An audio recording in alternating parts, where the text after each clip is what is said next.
کس طور سے بہادر لڑائی میں گر گئے اور مر گئے۔ ہمارے لیے آج کی پہلی تلاوت سیموئیل نبی کی دوسری کتاب پہلا باب 1 سے 4، 11ویں، 12ویں، 17ویں، 19ویں اور 23ویں سے 27ویں آیات مقدسہ تک۔ اس وقت شاؤل کی موت کے بعد ایسا ہوا کہ جب داؤد عملیکیوں کے قتل سے واپس آیا تو وہ سکلاج میں 2 دن رہا۔ جب تیسرا دن ہوا تو دیکھو ایک آدمی شاؤل کی لشکر گاہ سے آیا۔ اس نے اپنے کپڑے پھاڑے ہوئے اور اپنے سر پر خاک ڈالی ہوئی تھی۔ جب وہ داؤد کے پاس آیا تو زمین پر گرا اور اسے سجدہ کیا۔ داؤد نے اس سے کہا، تو کہاں سے آیا ہے؟ اس نے کہا، میں اسرائیل کی لشکر گاہ سے اپنی جان بچا کر آیا ہوں۔ تب داؤد نے اس سے کہا، کیا خبر ہے مجھے بتا۔ اس نے کہا کہ لوگ لڑائی سے بھاگ نکلے اور لوگوں میں سے بہت گر گئے اور مر گئے، اور شاؤل اور اس کا بیٹا یوناتان بھی دونوں مر گئے۔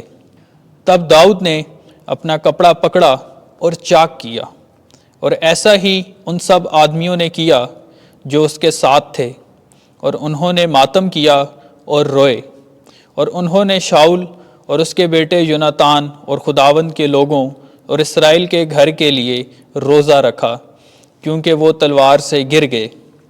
تب داؤد نے شاؤل اور اس کے بیٹے یوناتان پر یہ مرثیہ کہہ کر نوحہ کیا، اے اسرائیل، تیرے ٹیلوں پر تیرا فخر مارا گیا۔ ہائے دلیروں کی کیسی شکست، شاؤل اور یوناتان عزیز و مرکوب، نہ جیتے نہ مرتے وہ جدا ہوئے۔ عقابوں سے تیز تھے، شیروں سے قوی، اے اسرائیل کے بیٹو، شاؤل پر ماتم کرو۔ اے اسرائیل کی بیٹیوں، شاؤل پر ماتم کرو، جس نے تمہیں ارغوانی پوشاکیں پہنائیں، زریں زیورات سے تمہارے لباس مرصع کیے۔ جنگ میں دلیروں کی کیسی شکست، ہائے یوناتان، تیری موت کے سبب مجھے غم ہے۔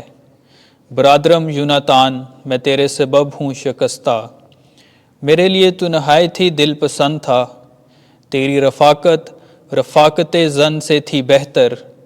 ہائے دلیروں کی کیسی شکست، جنگ کے صلہ کیسے ہوئے نابود۔ پاک کلام کے پڑھے اور سنے جانے پر خدا کی برکت ہو۔ زبور 80 جماعتی جواب۔ اے خدا، اپنے چہرے کا نور ہم پر چمکا تو ہم بچ جائیں گے۔ اے اسرائیل کے چوپان، تو جو گلے کی ماند یوسف کو لے چلتا ہے، سن لے، تو جو کروبیوں پر تخت نشین ہے، افرائیم اور بنیامین اور منسے کے سامنے جلوہ گر ہو۔ اپنی قوت کو بیدار کر اور ہمیں بچانے کو آ۔ جماعتی جواب۔ اے خدا، اپنے چہرے کا نور ہم پر چمکا تو ہم بچ جائیں گے۔ اے لشکروں کے خدا، تو کب تک اپنی امت کی دعا سے ناراض رہے گا؟ تو نے ان کو آنسوؤں کی روٹی کھلائی ہے اور پیمانہ بھرا انہیں آنسو پلائے ہیں۔